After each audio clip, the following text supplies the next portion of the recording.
రాముడు విభీషణుడిని చూసి ప్రేమతో వేగంగా రమ్మని పిలిచి రావణుని యుద్ధంలో చంపాను అనే వార్త భూపుత్రి అయిన సీతకు చెప్పి, నీ భార్య ఇతర స్త్రీల చేత సీతను అలంకరించి తొందరగా ఇక్కడికి తీసుకుని రమ్ము అని చెప్పాడు.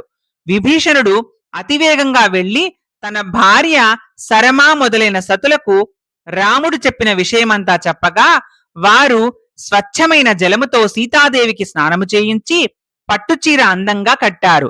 చందనం పూశారు. మంచి సువాసన గల పువ్వులు ఆమె తలలో అలంకరించారు. ప్రశస్తమైన మణులతో కూడిన నగలు కూడా తొడిగారు. సీతాదేవి సాక్షాత్తు లక్ష్మీదేవిలా ఉంది. ఆమె మూడు లోకాలకు తల్లి వలె ప్రకాశిస్తోంది.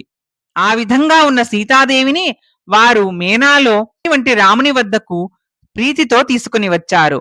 సీతాదేవి సాక్షాత్తు త్రిపుర సుందరీ దేవి అనే విషయాన్ని ఇక్కడ మొల్ల మనకు ప్రస్తావిస్తోంది.